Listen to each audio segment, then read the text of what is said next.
She walked into his office 7 months pregnant. He hadn't seen her in 8 months. The divorce papers sat between them like a death sentence. But the baby, his baby, was the only thing he could see. He destroyed her once, pushed her away, told her she didn't belong in his world. Now she's back, stronger, richer, and she doesn't need him anymore. But he's never stopped needing her. And the child she's carrying, it's the only reason he has left to live. This is the story of a man who had everything and lost the only thing that mattered. The rain fell like judgment over the city. Inside the glass tower, everything was silent, cold, clean. Kang Minho sat at the head of a long black table, surrounded by men who would kill for him without question.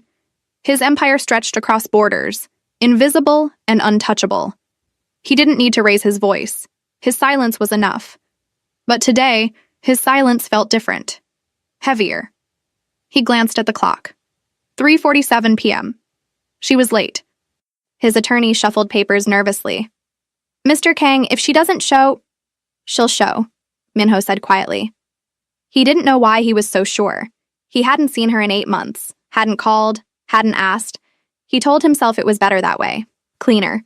He told himself she was safer without him. But the truth sat in his chest like a stone. He missed her every single day. The door opened, and there she was. Amara stepped into the room, and the air shifted. She wore a long cream coat, belted at the waist. Her hair was pulled back in a sleek bun. Her skin glowed under the fluorescent lights. She looked expensive, powerful, like she owned the world. But it wasn't her confidence that stopped his heart. It was her stomach. Round, full, unmistakable. 7 months pregnant. Minho's breath caught in his throat. His attorney stood. "Ms. Amara, please." "I'm here to sign," she said smoothly, her voice calm and clear. "Let's keep this simple." She didn't look at Minho. Not once. She walked to the table, set down her leather bag, and pulled out a gold pen. Her movements were elegant, unhurried, like she had all the time in the world. Minho couldn't move.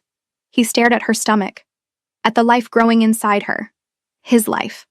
"Amara, Mr. Kang," she corrected, her tone polite but distant.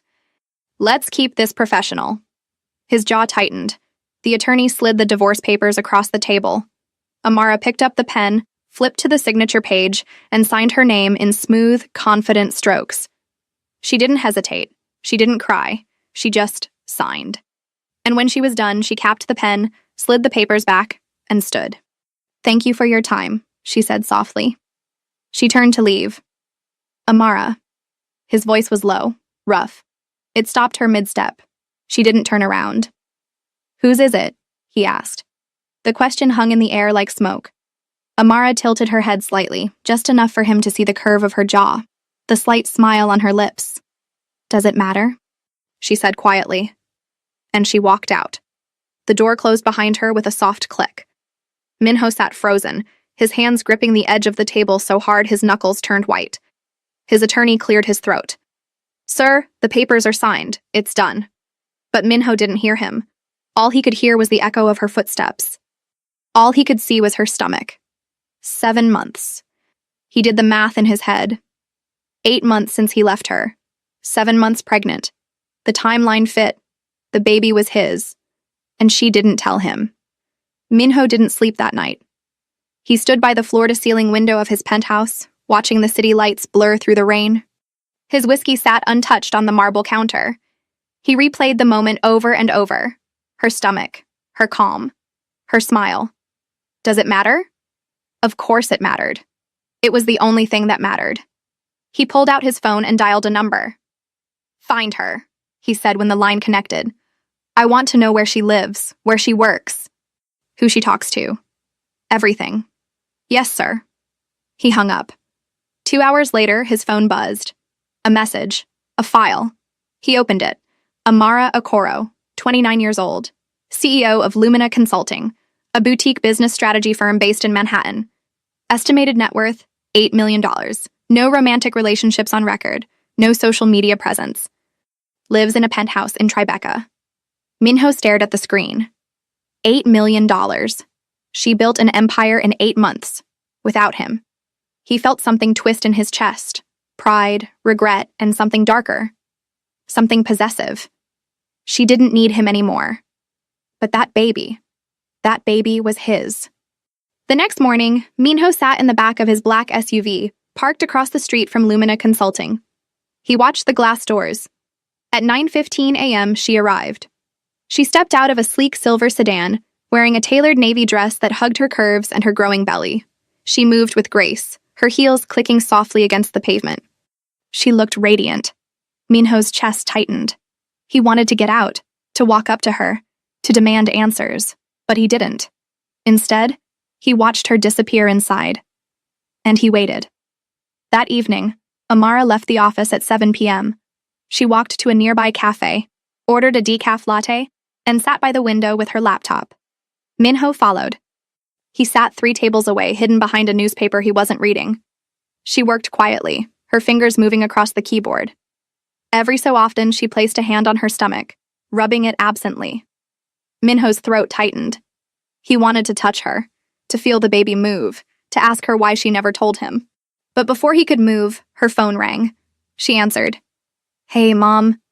Her voice softened, warmed. Minho listened. "Yes, I'm eating," she said with a small laugh. "No, I'm not overdoing it. The doctor said everything's fine."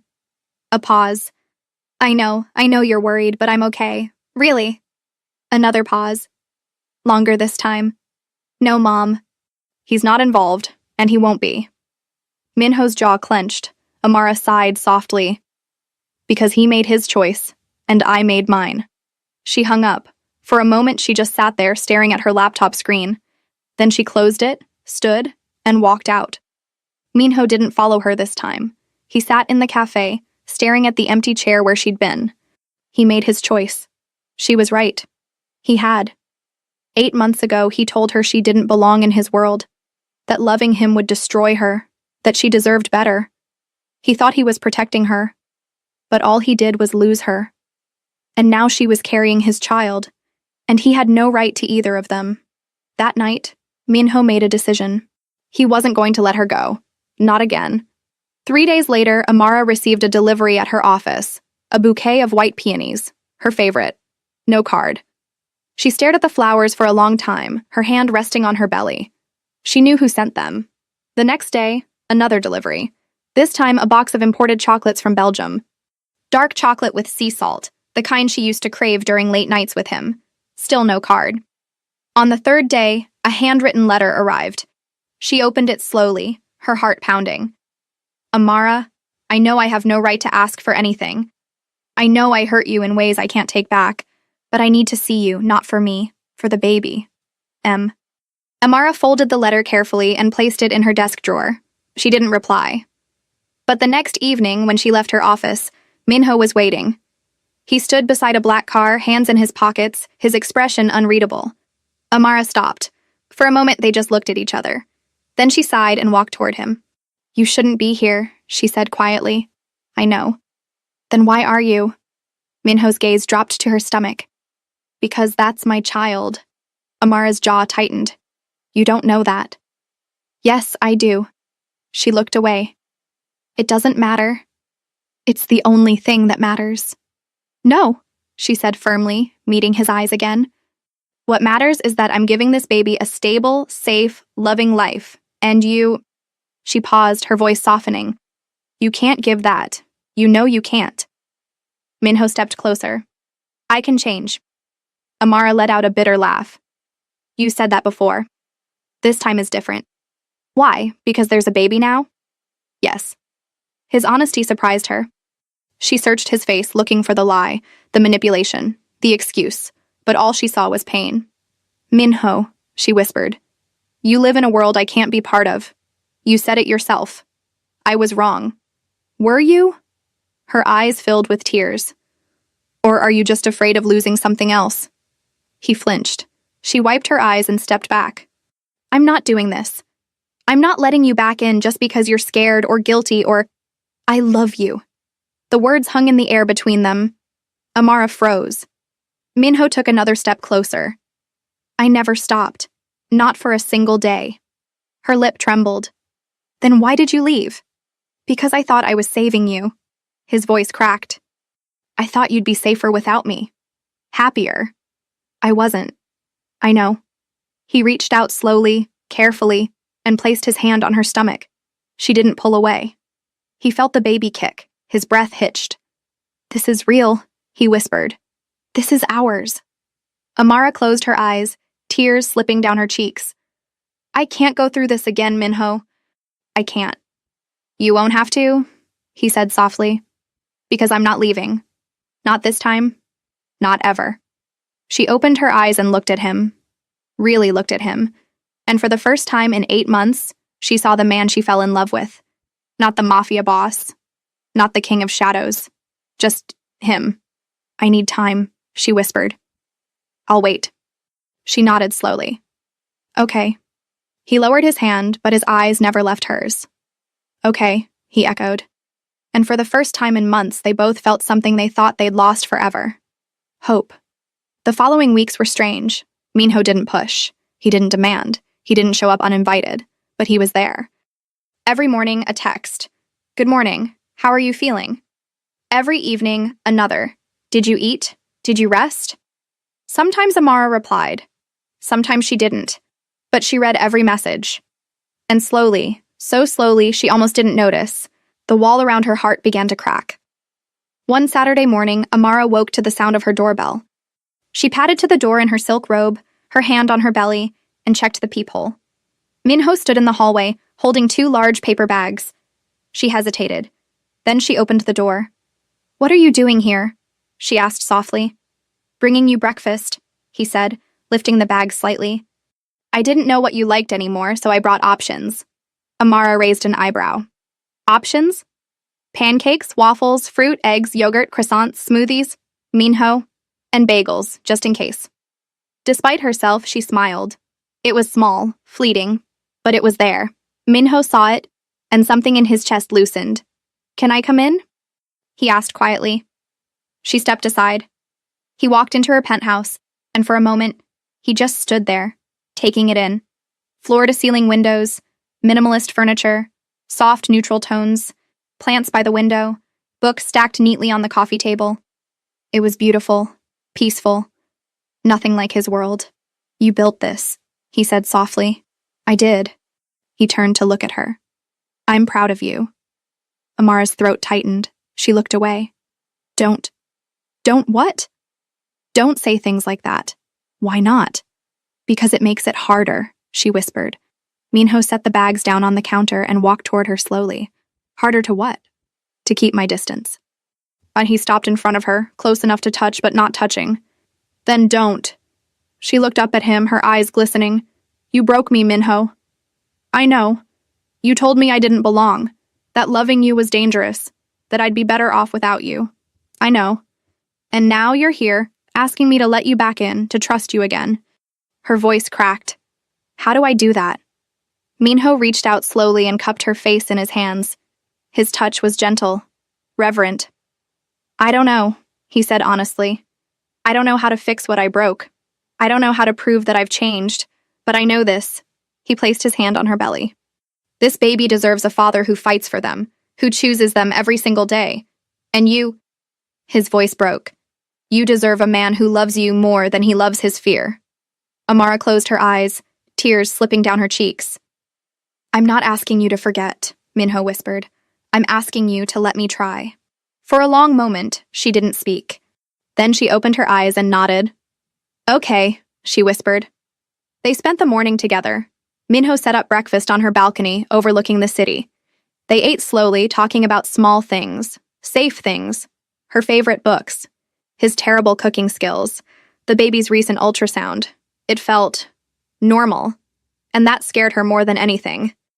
When's the next appointment? Minho asked, pouring her more orange juice. Next Tuesday, 10 a.m.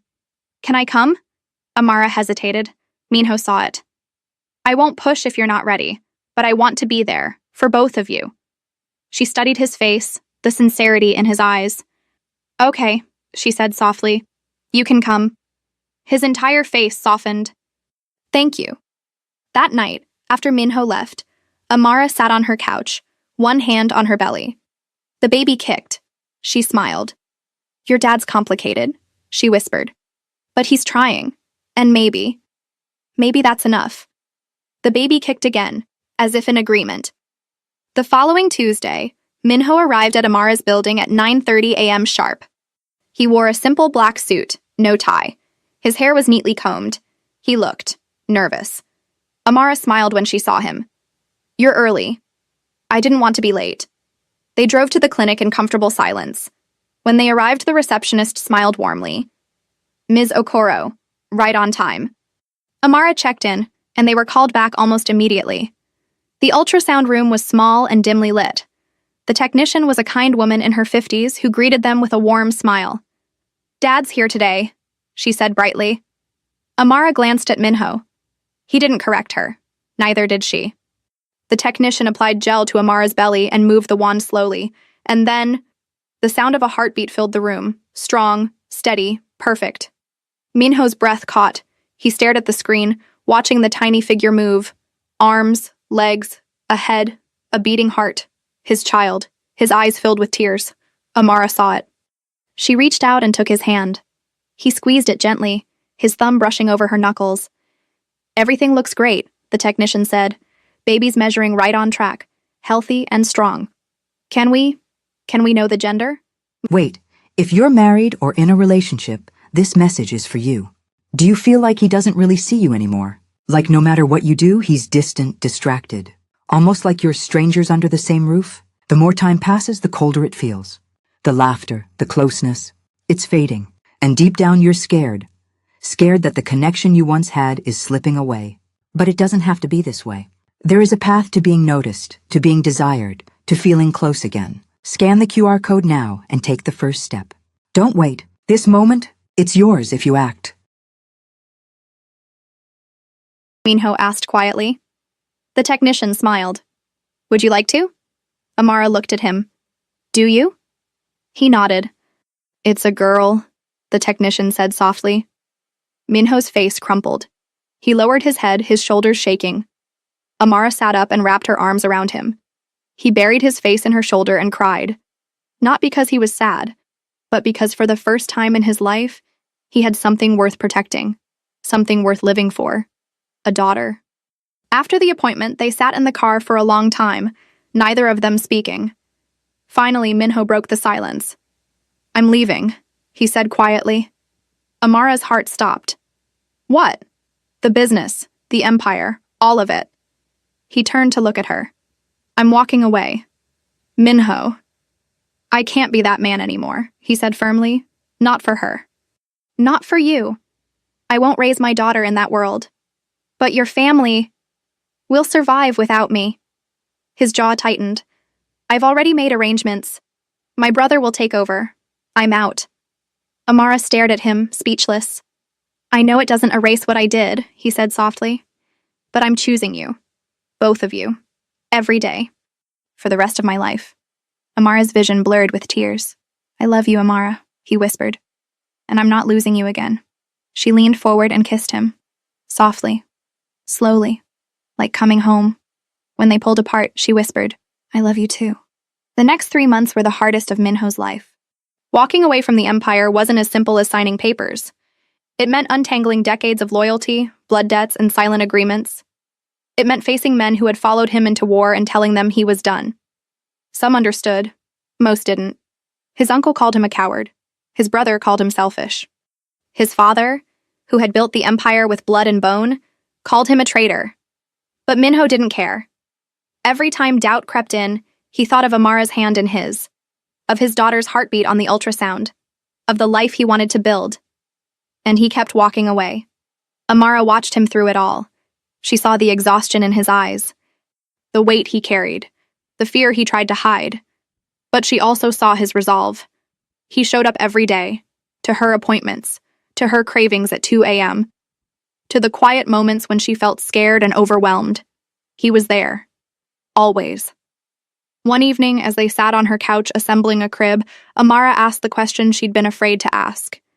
Do you regret it? Minho looked up from the instructions. Regret what? Leaving. Giving it all up. He set down the screwdriver and turned to face her fully. No, he said simply. Not for a second. But your family, you're my family, he said firmly. You and our daughter. That's it. That's all that matters. Amara's eyes filled with tears. He reached out and wiped them away gently. I wasted 8 months without you. I'm not wasting another second. She leaned into him, resting her head on his shoulder. I'm scared, she whispered. Of what? That something will happen. That they'll come for you. That I'll lose you again. Minho wrapped his arms around her. You won't. I promise. You can't promise that. Yes, I can. He pulled back and looked into her eyes. Because I'd die before I let anything happen to you or our daughter. Amara believed him. 2 weeks later, everything changed. Amara was in her office when her assistant knocked on the door, looking pale. Ms. Okoro, there's someone here to see you. Who? He says his name is Kang Ji-hoon. Amara's blood ran cold. Minho's brother. She stood slowly. Send him in. Ji-hoon entered like a storm, tall, sharp-featured, with the same dark eyes as Minho but none of his warmth. He looked at her with cold appraisal. So you're the reason my brother abandoned his legacy, he said flatly. Amara straightened. I didn't ask him to. Didn't you? Ji-hoon stepped closer. You got pregnant. You played the victim. And now he's throwing away everything our father built. That's not... He's weak because of you. He's free because of me, Amara shot back. Ji-hoon's jaw tightened. You think you've saved him. But all you've done is make him a target. Every enemy we have now sees him as vulnerable. And they'll come for him. For you. For that baby. Amara's hand went to her belly instinctively. Ji-hoon saw it. His expression softened. Just slightly.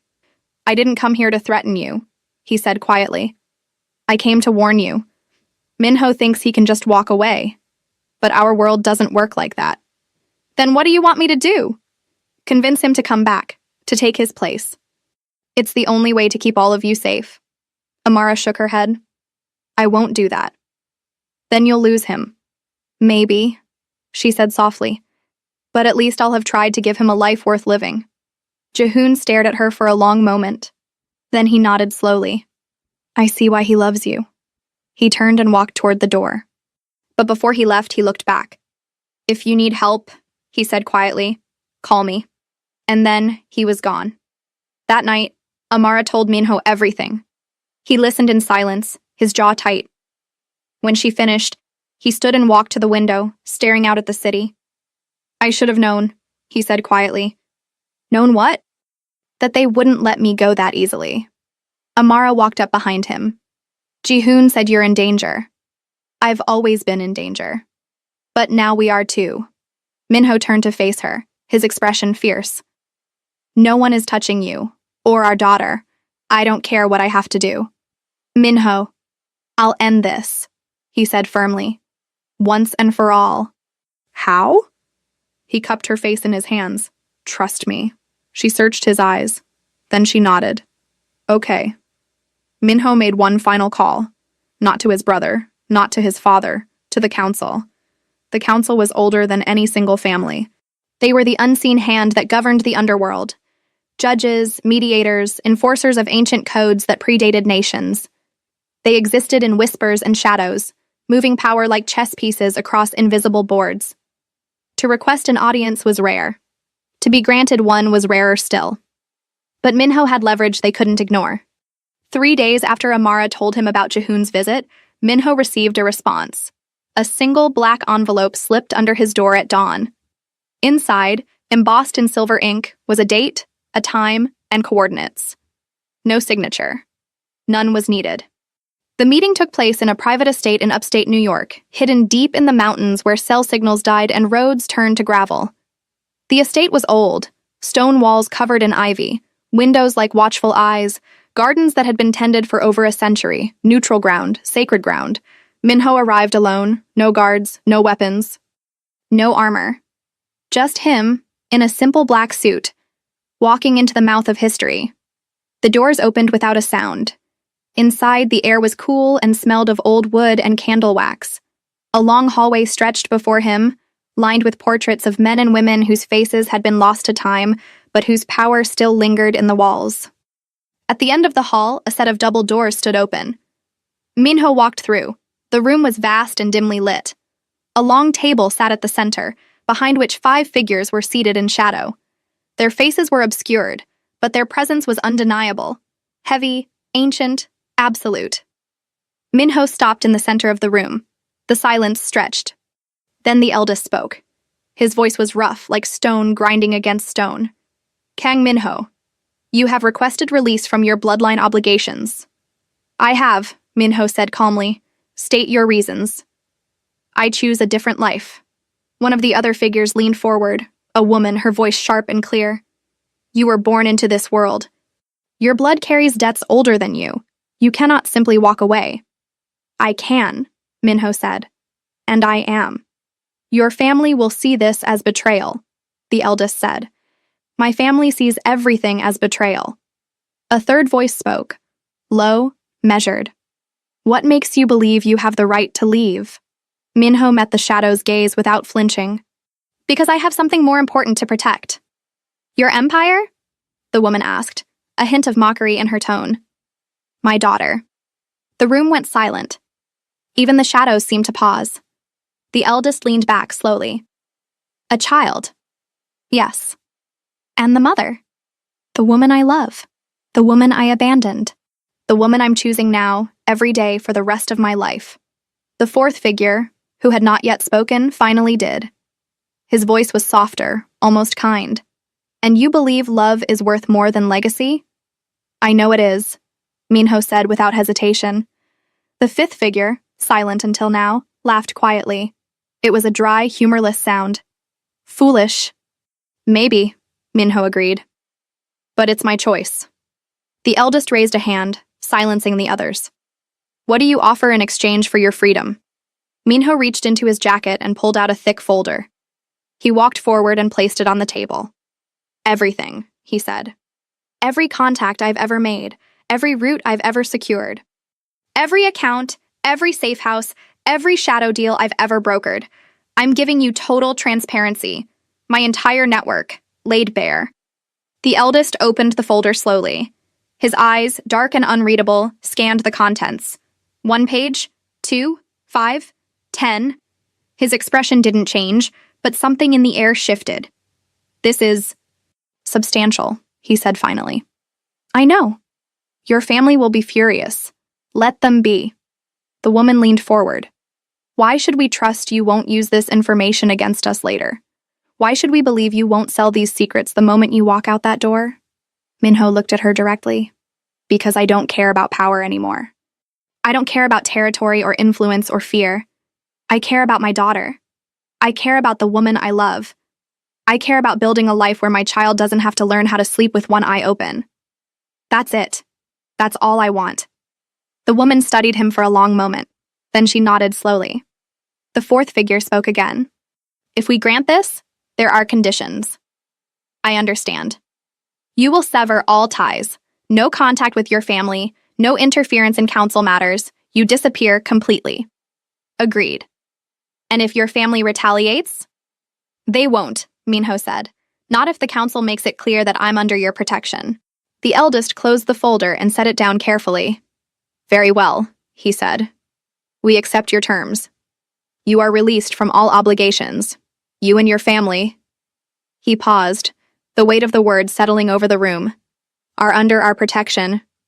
Any attempt on your lives will be considered an act of war against the council itself. Minho felt something inside him break open. Not with pain, with relief. Thank you, he said quietly. The eldest waved a hand. Go. Build your life. Forget this world. Minho turned to leave. But before he reached the door, the kind-voiced figure spoke one last time. Minho. He stopped. Your father built an empire of shadows. You're building one of light. That takes more courage than you know. Minho didn't turn around, but he nodded, and then he walked out. Into the sunlight. Into freedom.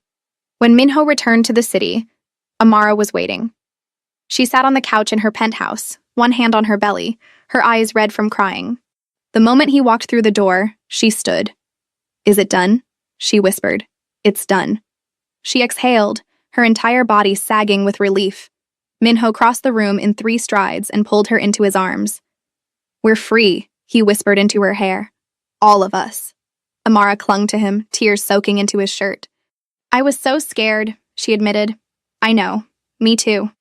She pulled back and looked up at him. "What happens now?" Minho cupped her face in his hands. "Now we live."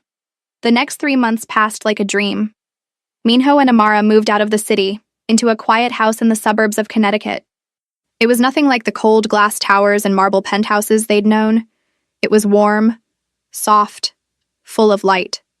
The house had a wraparound porch, a big backyard with old oak trees, and a nursery painted the palest shade of cream.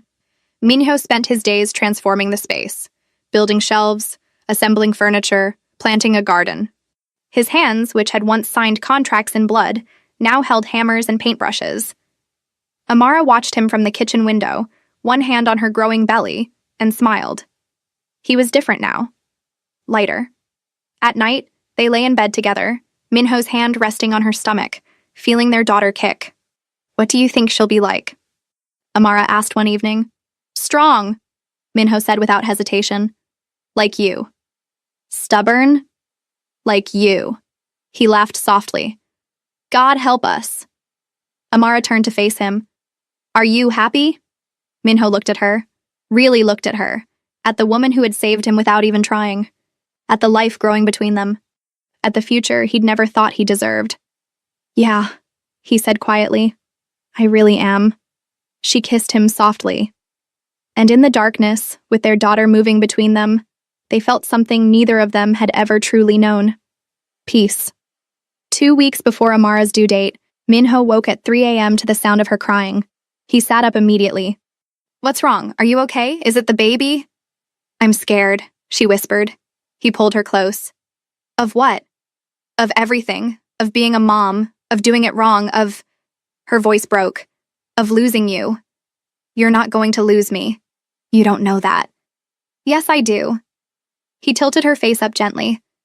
"I'm not going anywhere, Amara. Not ever again. I promise."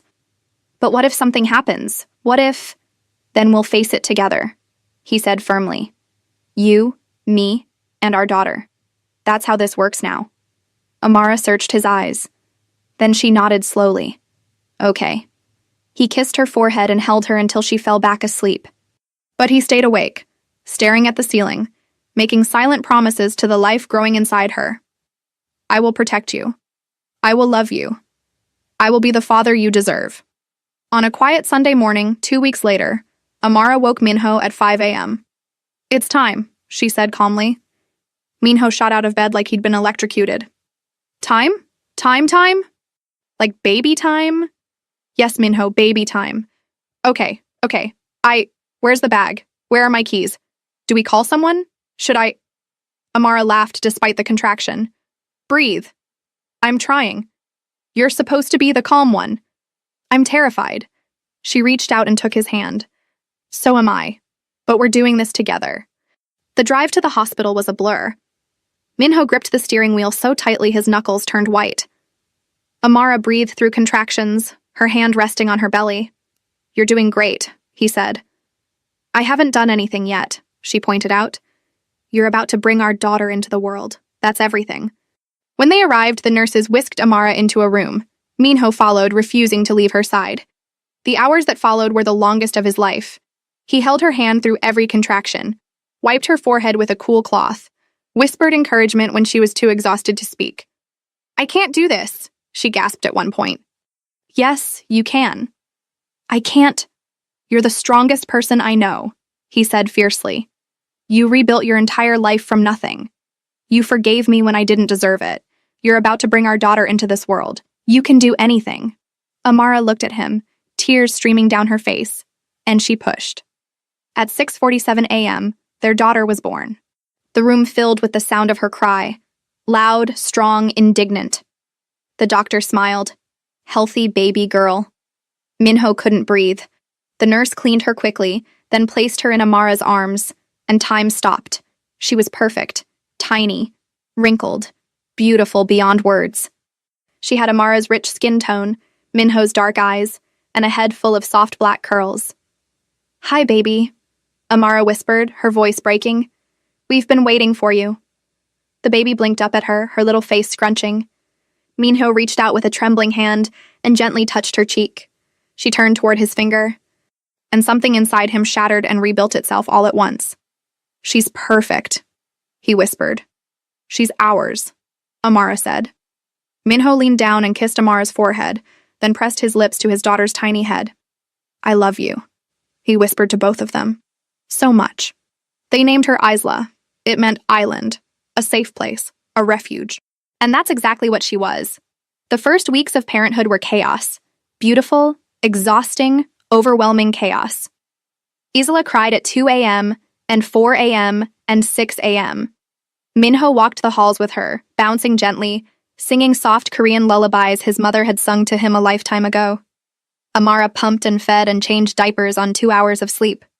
They took turns, they helped each other, they laughed through the exhaustion, and slowly, they found their rhythm. Minho learned how to swaddle, how to burp, how to recognize the difference between a hungry cry and a tired cry. Amara learned to ask for help, to rest when she needed to trust that Minho wouldn't disappear. And Isla, tiny perfect Isla, grew. One night, when Isla was 3 weeks old, Minho found Amara standing in the nursery, holding their daughter and crying. Hey, he said softly, walking over. What's wrong? Nothing, Amara whispered. I'm just happy. Minho wrapped his arms around both of them. Me too, he said. They stood there in the soft glow of the nightlight, the three of them swaying gently. A family, 6 months later. Isla had grown into a chubby, curious baby with the loudest laugh Minho had ever heard. She had Amara's smile, Minho's stubbornness, and an uncanny ability to charm everyone she met.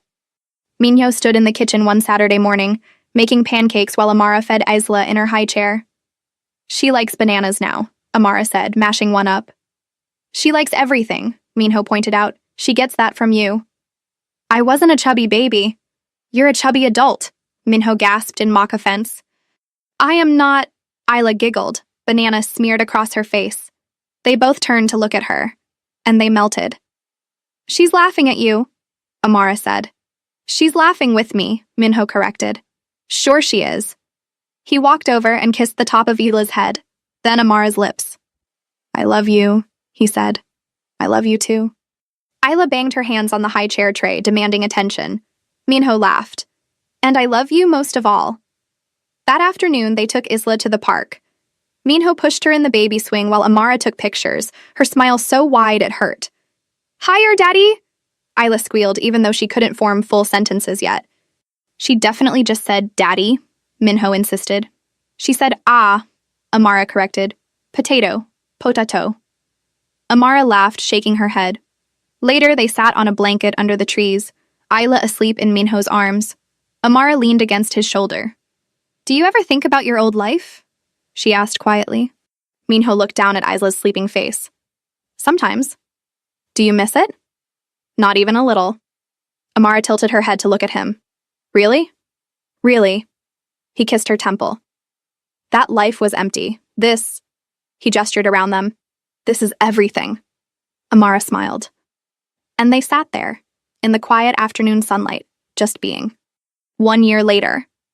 Isla took her first steps on a Tuesday morning in the living room. Minho was working from home.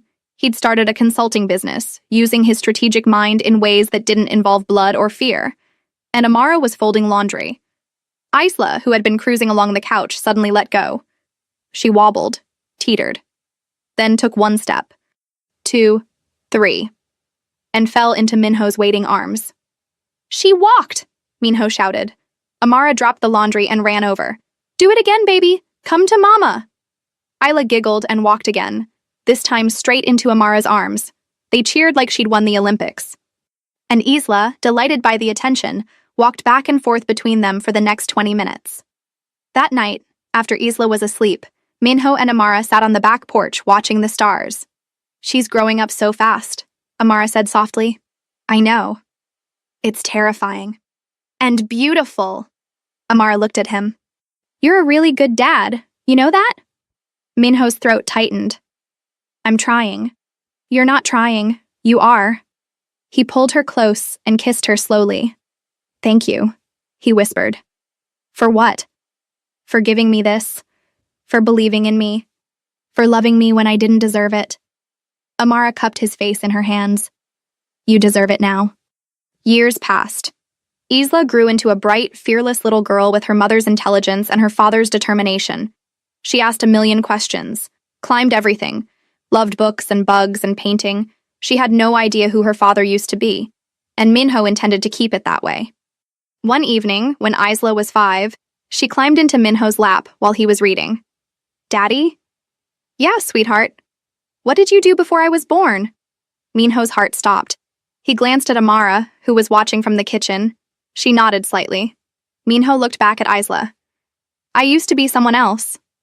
"Like a superhero?" He smiled sadly. "No, not like a superhero." "Then what?" "Someone I'm not proud of." Isla frowned. "But you're a good daddy." "I try to be." "So what changed?" Minho kissed the top of her head. "You did. And your mama." Isla tilted her head, considering this. "That's it? That's everything." She wrinkled her nose. "You and Mama are so cheesy." Minho laughed. "We get that a lot."